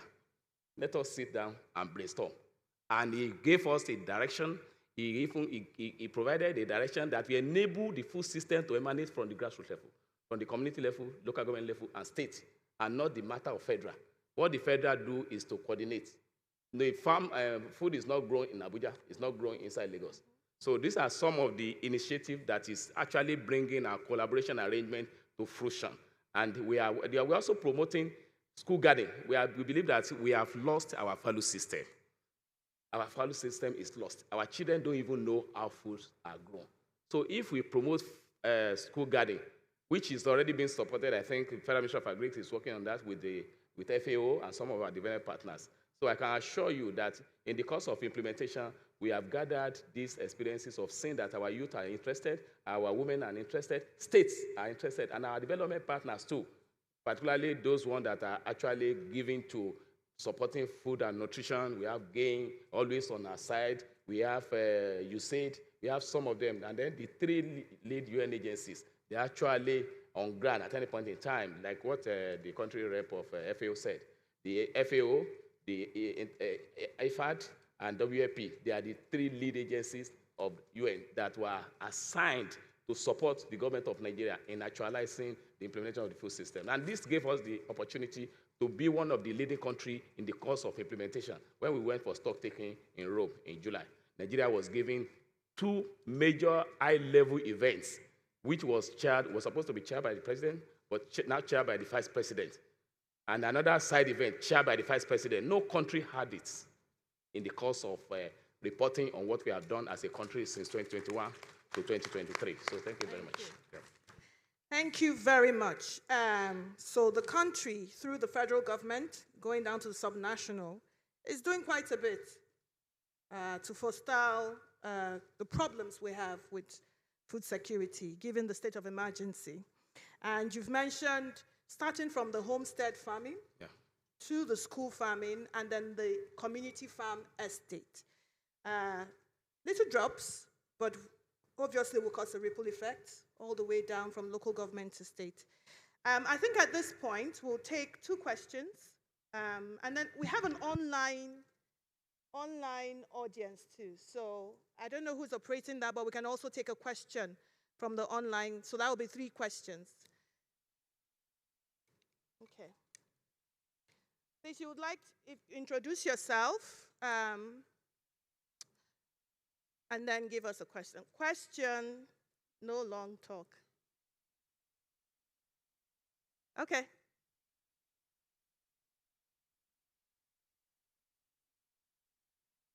So, Usher, yeah, there's a lady there. Anyone on this side? I can't see any hand on this side. Just 2 questions, one from this side, one from the online audience. That's all. Thank you, Sahel Consulting. My name is Professor Hussein Amaku. I'm from the National Animal Production Research Institute. I'm at the Bello University. I'm sure from this introduction, you may immediately realize why I will be asking questions. And my question is directed to NIMET. Recording in progress. So you said the last mile is your problem, and that last mile is in crops. I wonder what that last mile will be in livestock. Because what Sahel is doing right now, and most of these other partners that are coming into livestock agriculture, is by genetic improvement. And if you look at genetic improvement, one of the biggest issues will be stress factors, climate changes, and all attending issues. What is NIMEC? Does NIMEC have advisory services for weather-based management of livestock production and poultry? Thank you, sir. Thank you. Thank you for that question. So do you want to take the question, or we take all the questions and then we answer? What works best for you? All the questions. Okay, so we'll take a second question. Yes, okay. That's the only hand we have up on that side. Thank you. Very good afternoon to you all. My name is Chris Okike. I'm from Global Network for Youth Empowerment and Equal Justice. And let me start by expressing my profound thanks and felicitation to all that have spoken. They spoke excellently well, and I appreciate all of them. My question is that most of the illustrations and remarks we had here has to do with primarily and majorly with security. I know people, farmers being unable to access their farms as a result of insecurity. One had ordinarily expect that security personnel and even police or even civil defense would have been part of this program, so that will have their own feelings and experiences with respect to what they observe from the field via their interactions with the farmers. So I don't think if it is late for us to have the feelings and experiences of the security agents with respect to what they hear from the farmers in the field. Thank you so much. Thank you for that comment. Okay, so there's a lady, her hand is up on this side. Thank you.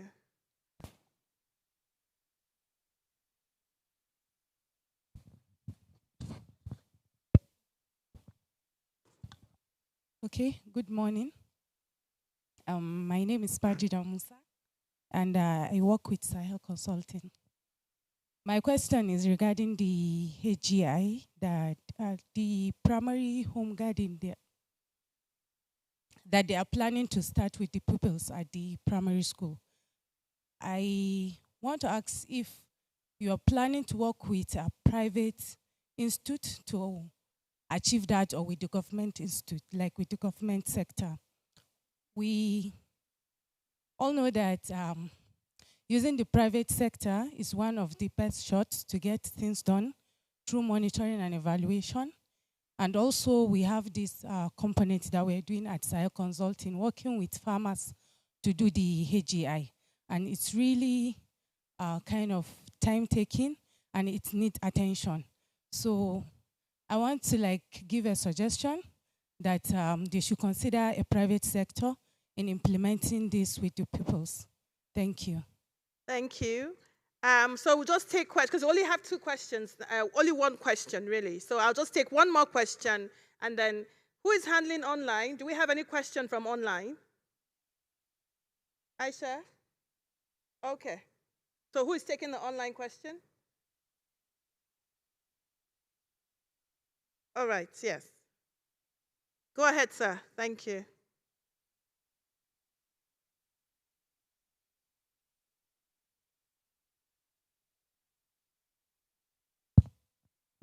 Thank you for taking the time to actually get to me.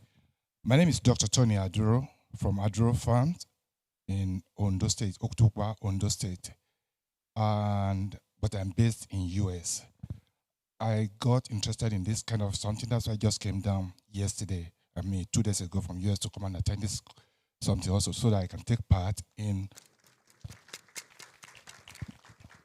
all along. We've been hearing three things I'm just going to pinpoint out, and then it's going to be like point of the discussion, or where we can get a solution to what we're trying to say. We talk about the insecurity. I think my friend there said something like that, inflation, and then climate change, as Kofi had said earlier. So, number one, what are the tools? Because we have those programs that are laid down at the federal level now. How do you actually see that this thing goes to the local level? Because all these things have to come from the local level. How do you monitor them? What kind of tools do you have there to actually monitor that? Okay, these programs from USA, from everybody got down to the local level. And if you are getting those reports from local level, how do you address it? Because when you see those farmers at the local level, whether it's poultry farmer or just any farm or something like that, what affect them or impact them most is, okay, those two things, climate and everything. But when you see the inflation.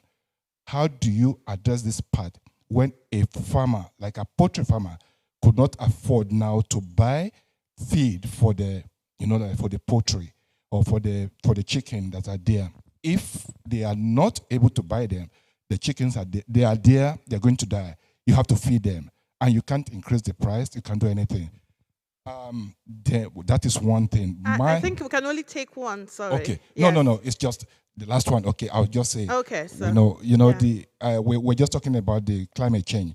Climate change, we are all talking about it. We are not addressing it. We know it's the problem. What step are we taking to address the climate change? Thank you very much. Thank you. Last question online. Who's taking that, or should we move on? We should move on. Okay. Let's take the answer. We'll start with you. Yeah.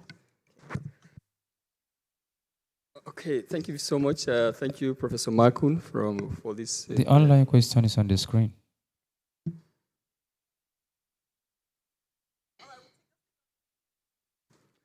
Okay, thanks so much, Professor Makun and others for the interesting questions raised.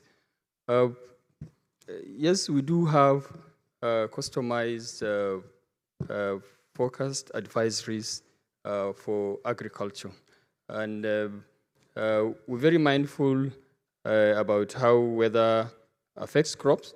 It's the same thing also, it affects the performance, production, comfortability level of animals. So we have a branch in meteorology that we call biometeorology. So, and for most animals, we know their comfort zones, as we do know also for the agroclimatology of any crop or variety. And that is why we also take this into cognizance in our forecast co-production, the forecast relay, and also the evaluation. So if I refer us to this, our document, Seasonal Climate Prediction 2023, that was released on the 23rd of January this year. After laying all the science and all the forecast information, we also have a section, chapter 3, page 34. I will leave these documents here, and they're also available on our website, translated into 3 major languages. And for this year, we're going to do Pidgin, and under collaboration, we can do any local dialect also with any interested partner here. So page 34, chapter 3, implications of the seasonal climate prediction for some key socio-economic economic sectors of the country. And because of our passion to agriculture, we started with agric as the first sector. And under agriculture, we now reveal the summary of the forecast for the year, generally in the country, and we provide subsectoral advisories. One is crop, and the second is livestock. And under the livestock, we have the poultry section, which I will mention poultry. Some of the advisory: poultry pens should be ventilated and beds should be rehydrated frequently. Farmers should reduce stocking densities during the stress period and ensure good farm management practice. During the anticipated high temperature period, body temperature of young birds should be regulated and clean water provided frequently for the birds. And under subsection 2 of the same livestock, we have for ruminants. And under this ruminants, where we have cattle, sheep, and goat majorly, we also have some of these advisories that farmers should deworm their animals regularly, and pests such as ticks control should be applied frequently during the rainy season because pests spread faster during such wet period. Dairy cows should be treated with antibiotics to this. So we are very much interested, and also we also have for aquaculture. So, but the reason why we're very, very passionate about this is these farmers, they are just innocent. They are the ones that feed us. I come from a Fulani clan in the Sahelian parts of this country, and I know what it takes to just be on your own and simple weather information you don't have. And this requirement, while teaching in the university, I came across a quotation that says, for a Western farmer, every year their own goal is to maximize profit. But for a third developing country farmer, like Nigeria, every year the major goal is to minimize risk of weather. And that is why Since joining NIMET on loan some time ago, before appointed as CEO, we've worked greatly, James is here, to be able to, we started the downscaling. We say we can't be sharing information at the federal level with commissioners and governors, and the information ends up in the shelves. So we had to devise a means of going vertically. And I was sharing with you our experience of some of these challenges. We have recorded success, but the impact of this success will be much felt if we get the buy-in of state government, so that we have a well-defined framework. We look at the value chain of agriculture in all ramifications, so that we provided additional products and services. In addition to translating these documents, we're also able to, with our AgroMed community, every 10 days we publish AgroMed bulletin, summarize the soil moisture scenario, and do provide information. So every month we document this. We do also air quality regarding climate change, monitoring, taking inventory, and all this. For the flood community, we also, especially flood prospect, we have hydromet bulletin every month, and we do have update every week. Extreme weather events due to climate change is a real indicator, and that is what is affecting agriculture. So we're able to capture this. Some communities last year recorded 30% of their total rainfall amount in just less than 4 hours. And you can imagine what that could be. So we need to do a lot with, especially the agriculture. We have one working MOE with IAR on either flood and drought-resistant varieties. Farmers need to be healthy. So we also capture, most of our diseases in the country are climate-induced, so we have a bulletin, climate and health bulletin. And this captures scenarios on possibility of meningitis, malaria, measles, and some climate-induced diseases, and we provide a lot of advisories. So I will stop here, but I want to say that we're able to document using local indicators in all the eco-climatic zones, climate change impacts, vulnerability, mitigation, adaptation in Nigeria. And this we did in collaboration with researchers from the university. So what I'm saying is we got all this information, but we just need a relaying platform whereby this last mile users that are very dear to us will get this information that is highly perishable. Thank you, Prof, for the question, and we can continue to discuss further. Thank you. It's encouraging to see that NIMET has all the information. It's now how we can get that information to the last mile. I think that's the key question and the key issue coming out of here. How do we get all this information? Climate change, and it has monthly bulletins on every aspect of the weather. So how do we get this information to the last mile? There was a question on monitoring and evaluating of activities at the LGA. And I think that you touched a bit on that. Maybe you can just say a short response, give a short response to the doctor from United States. Yeah, thank you very much. As you are aware, my ministry is actually in charge of national monitoring and evaluation. And for whatever any agencies of government is doing or whatever they are doing in the country, there is always provision for monitoring and evaluation, but it depends on the level. There are different levels. There are some that are for civil society organization, private sector. There are some that are for high level. You can see the Senate, the National Assembly monitoring, the ministers. We have what we are called high mark now in the ministry.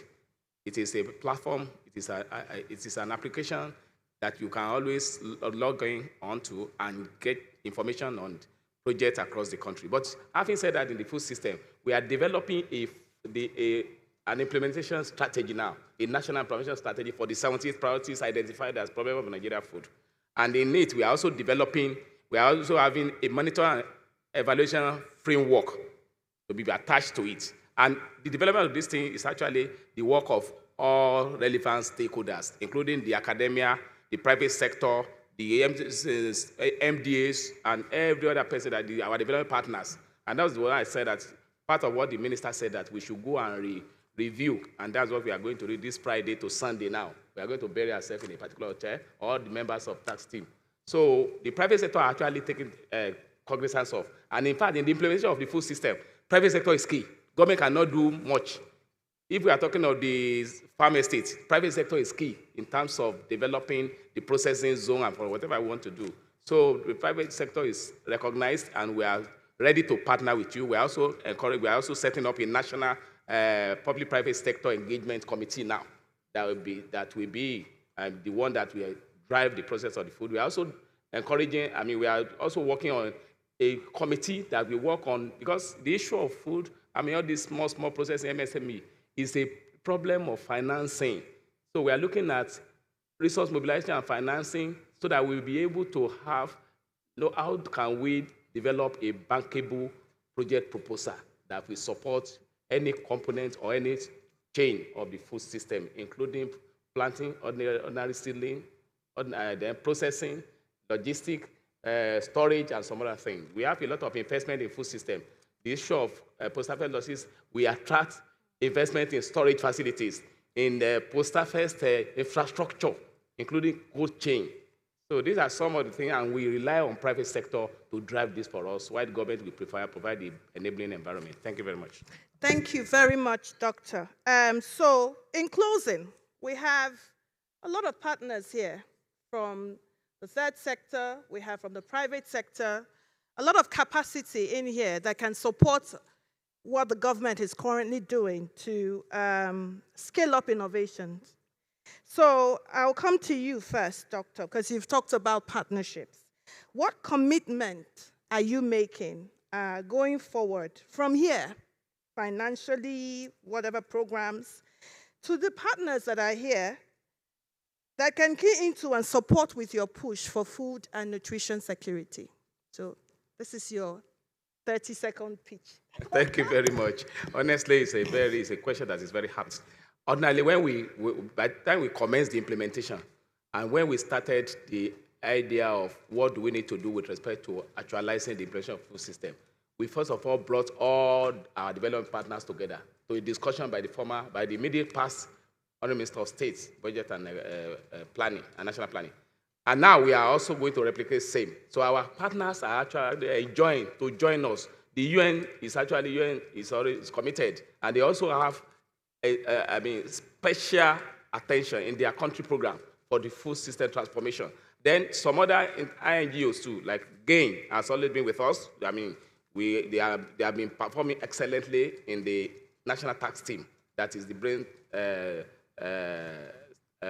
box for implementation. So we encourage our partners to please join the advocacy. We are not asking you to support us in the Ministry of Economic Planning and Budget.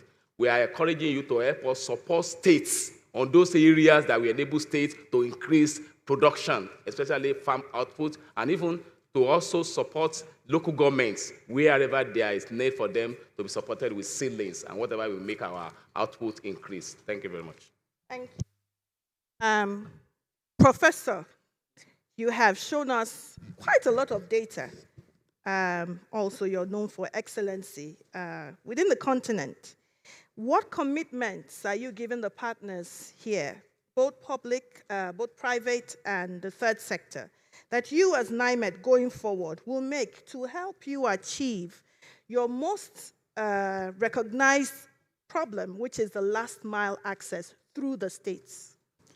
Thank you so much for this question. Actually, we always very busy interacting with partners, both at either federal and or vertical states, including donors. We have a working MOU with FAO, and we've signed an MOU with Federal Ministry of Agriculture, all the project of IFAD, CASP, Live ND, and also the VCDP and all this. Because we realize that we are just 2,000 in number, and we have about 100 offices, but we realize that partnership is key, and that is one of our policy objectives in NIMED.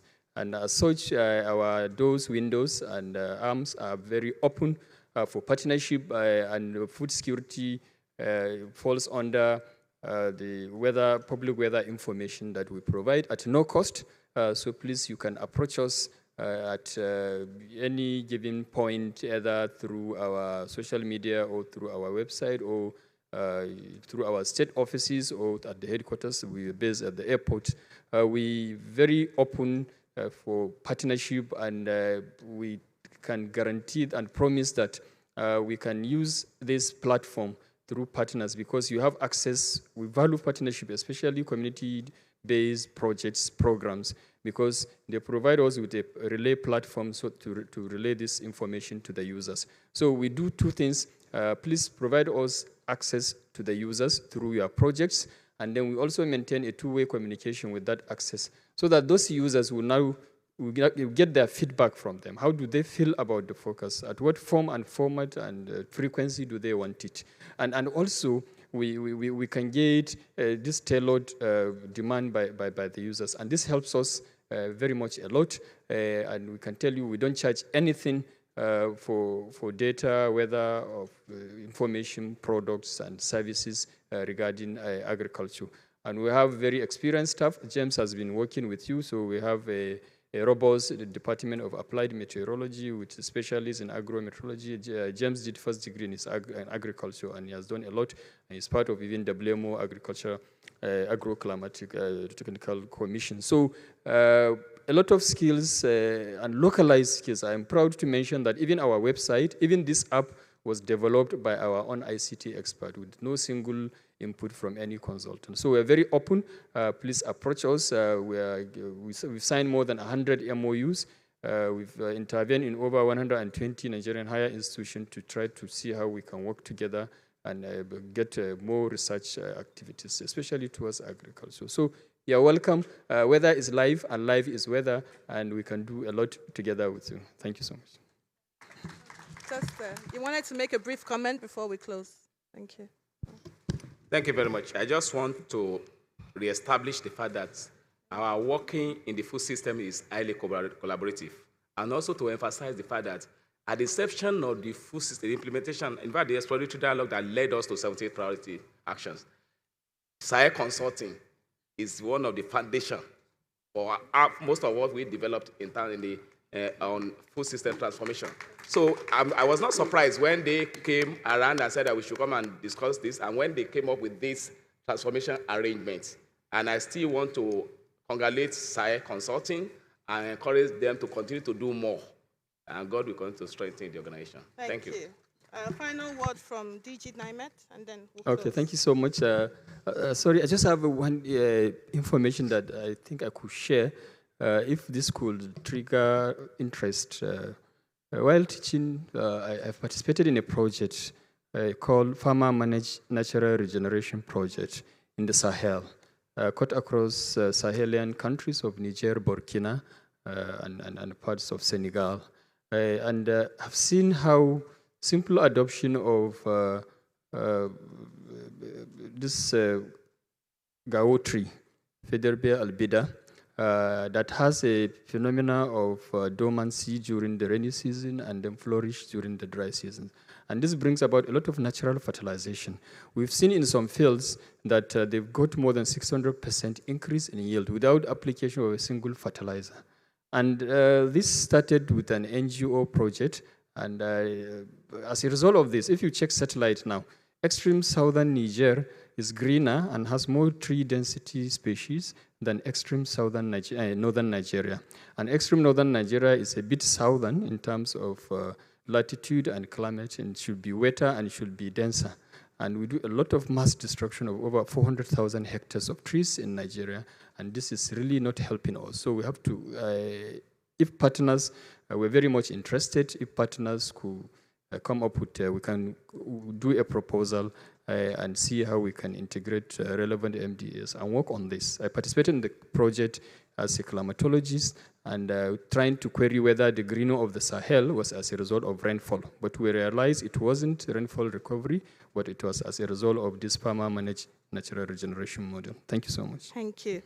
I would like to, please, a round of applause.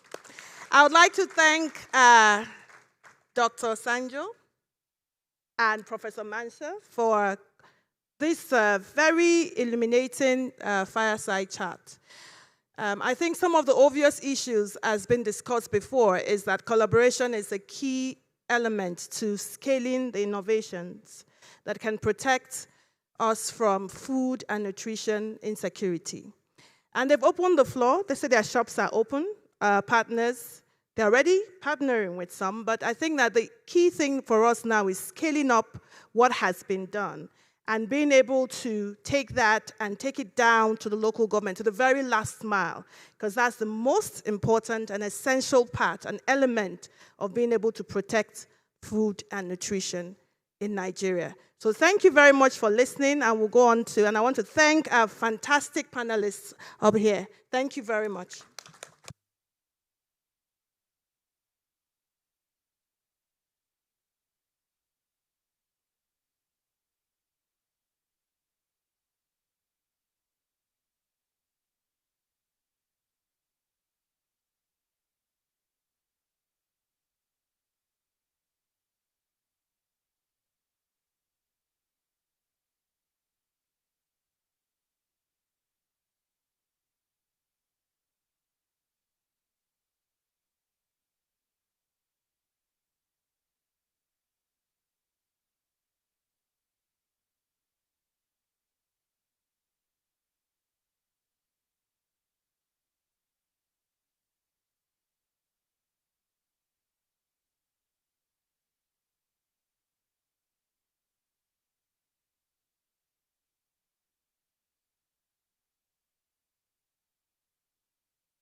So we're on to the next segment, which will be the ministerial address, which I'm also moderating.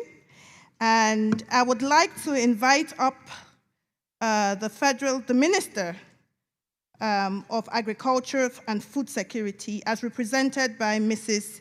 Sura Mahmood, to please come up and give a 5-minute address by the Honorable Minister.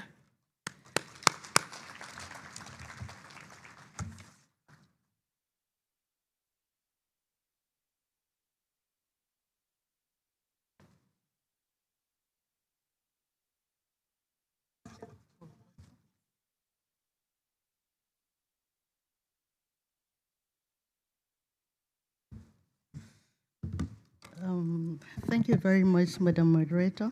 My name is Sugra, not Sura. So I think those glasses need something. Yeah. So it's, I would like to stand on the well-established protocol and to read the address of my Honorable Minister, who is unavoidably absent because of the challenges that we're facing now. He's actually currently in the field trying to get us prepared for the dry season farming that is approaching. For the wheat season, by 12th of next month, if we don't, or rather 15th, if we don't plant, we've lost the season and we have just one chance in a year to do that. So we'd like to make a dent in our import of wheat in this country. So most of our, the ministers, also the permanent secretary, are there attending to those things, and they would love to be here. So, and I will remove my own cap of explanation and put the cap of the Honorable Minister, Senator Abubakar Abakiari, GON, to actually, so if whatever I say that looks very nice, it's because of the Honorable Minister. But if I do something, well, that's me for you. So, distinguished ladies and gentlemen, I'm honored to stand before you today to address a matter of utmost importance. And we've heard all of that repeatedly over and over by everybody that has spoken today. Rethinking food and nutrition security in the face of climate change. This conference, centered around scaling innovations and driving urgent public-private partnerships actions, reflects the gravity of the challenges we face and the collective determination to address them. Nigeria, like many other nations, faces the harsh reality of climate change. We witness shifts in weather patterns, unpredictable rainfall, and the increasing frequency of extreme weather events, as we have heard from NIMED just now. These changes significantly impact our agricultural sector, threatening food security and our production. In this context, scaling innovations becomes not just an option, but it's a lifeline. We must encourage research and development in climate-resilient crops, sustainable agricultural practices, and efficient resource management. The collaboration between our scientists, farmers and entrepreneurs will be crucial in this endeavor. We must foster an ecosystem where innovation can flourish and where agricultural practices evolve to meet the challenges of today and tomorrow. Equally essential is the role of the public-private partnerships. Our government recognizes that no single entity can address the complexity of climate change and food security on its own. We must therefore unite our efforts, harnessing the strength of both the public and private sector, including the informal sector, who actually feed us.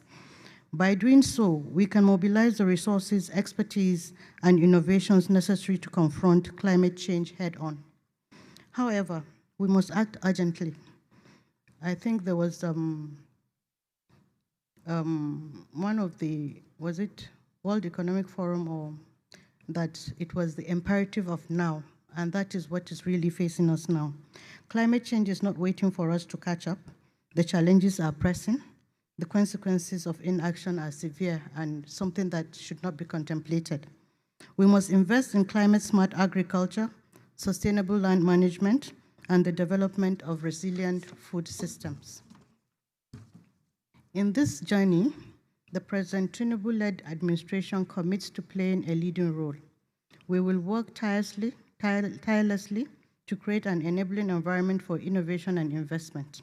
We will strengthen our institutions to support public-private partnerships that derive sustainable agriculture. We will prioritize the resilience of our food systems and the well-being of our citizens. As we work to address the challenges posed by climate change, we must also focus on the ensuring that Nigerians have access to nutritious foods. You saw the dire statistics presented by FAO this morning. It is something that is really, really catastrophic and heart-wrenching. According to UNICEF, 25 million children are at high risk of food insecurity in 2023. This situation is deeply alarming and calls for immediate and decisive action on our part. It is for this reason that under the leadership of His Excellency, President Bola Ahmed Tinubu, our administration has taken the initiative to rebrand the ministry from the Federal Ministry of Agriculture and Rural Development to the Federal Ministry of Agriculture and Food Security. Furthermore, the President has declared a state of emergency regarding food in Nigeria and has initiated a comprehensive intervention plan aimed at enhancing food security, affordability, and sustainability. Now, let me take a moment to shed light on the actions of the Ministry of Agriculture and Food Security is embarking on to address some of these critical issues. I'm sure you were aware that there was a press briefing that rolled out some of the plans the ministry intends on taking and some of them that are ongoing. And this is something that we're calling on all and sundry to join us to make it a reality. So in the immediate term, we are preparing for the next dry season farming starting in November. I just mentioned that. This includes activities such as certification of planting materials, aggressive promotion and preparation for dry season farming, and implementing dry season wheat production, along with various other arrangements. On the short-term priorities, extending to 2024, encompassing stakeholder analysis, investment in animal feed crop production, strengthening agricultural institutions, and the development of national coordination framework within the sector. We are also focused on enhancing communication, strengthening agricultural infrastructure, and promoting irrigation and agricultural laws.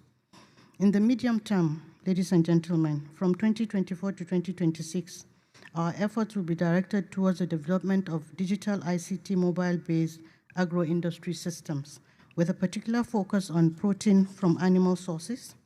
We are also, though in a sustainable way, the Director of Animal Husbandry is sitting right in front, and I'm sure she will tell you guys more about that. We are also committed to upscaling value chain projects, implementing fintech solutions, and promoting urban agriculture, among other initiatives.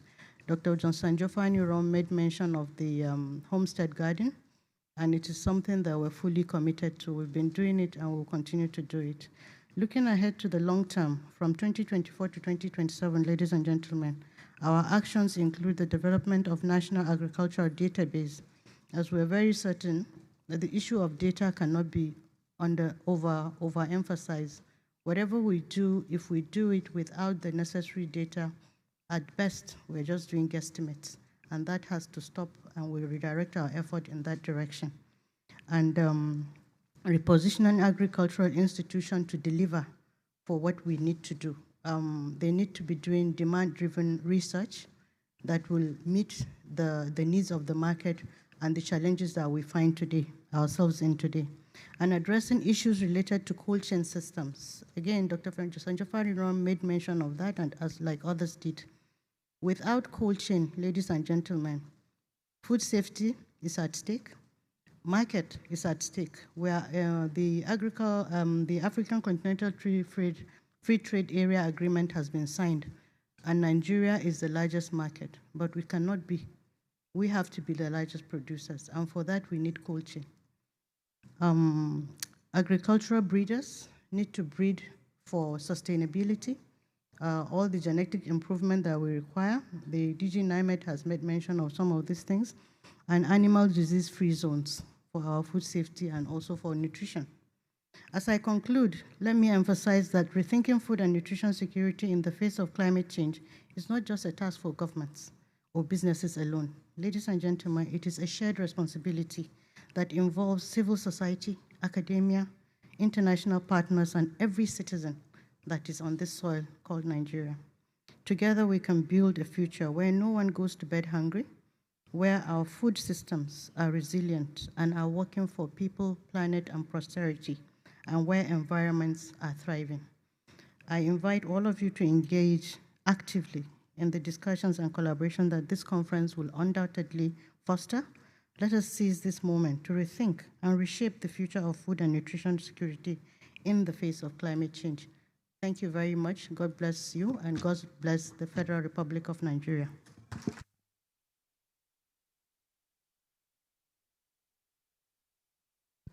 I think just to speed things up, Aisha, I'm just going to tweak, yes, just a bit. So I'm just going to invite all the representatives up here, and then from here they can give the ministerial speeches and then a question for each of them. Okay? So I would like to invite the representative of the Honorable Minister of State, Federal Ministry of Environment, Dr. Mrs. Agnes Asabra, DG of the National Biosafety Management Agency, to please come up and give the ministerial address. Thank you very much.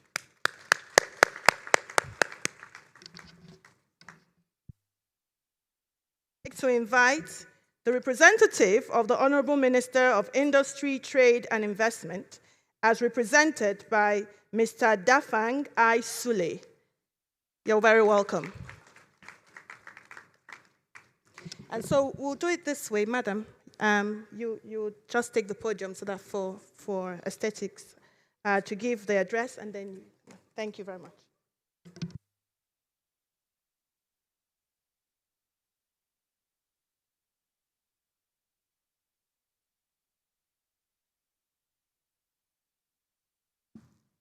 Distinguished stakeholders, good afternoon. Good afternoon. I am Bello Scholastica, Director, Planning Research and Statistics of the National Biosafety Management Agency. I am standing in for the Honorable Minister of State of Environment, Dr. Adelekun Adebayo Salako. He sends his greetings. He would have loved to be here. Unfortunately, he has other engagement. So, I will be his radio or television. I'm speaking on his behalf. And it reads this way. On behalf of the Federal Ministry of Environment, I wish to thank the Sahel Consulting Agriculture and Nutrition Limited for organizing this high-level policy roundtable at the ever-interesting and impactful Sahel Changemakers Conference. Most interesting for us at the ministry is the theme of the conference, which we all know, just as it is there. This discourse wouldn't have been done at a better time to intensify such a discussion now, putting into cognizance the global impact of climate change on our food productivity. Also very heartwarming for us at the ministry is the identification of the environmental sector by these organizers as very key to the national food and nutrition security system. Let me, at this point, inform you that food security, which is among the key points agenda of Mr. President, is a very vital mandate in the ongoing preparation of the Federal Ministry of Environment's 4-year strategic roadmap, as did say the Minister of Agriculture. The reality of climate change is with all of us. Previous speakers have enumerated that. I came a bit late, and I was actually wondering, did we even discuss why the climate change? Did we discuss why the climate change? It starts from the why. If we do not address it, then every other thing we'll be doing will be scratching the surface. Hence, the Ministry of Agriculture, the Ministry of Environment, in all are doing is to look at that aspect of why the climate change. Ladies and gentlemen, the ever-increasing population of the country has resulted in increased demand for food production, and this is speculated to be doubled in 2050. Your action, my action, increased demand for all activities are very key to the issues of climate change. Starting from the very dresses you are wearing. When you dump it there, the food that you take, when you remove the excess and dump there, what happens? It increases to the issue of climate change. In our own little corners, we are imparting this so-called climate change. And all the consequences have been enumerated. Recognizing these consequences and adverse impacts of climate change on Nigeria, and especially to our food production, the Federal Ministry of Environment declared climate change a major threat to the environment and agricultural productivity, which must be tackled with all possible approaches. Some of the approaches put in place by the ministry to mitigate the impact of climate change on our environment, and particularly on the agroeconomic system, are as follows. 1, noting that the issue of climate change cannot be addressed in isolation, the country has joined global communities to adopt treaties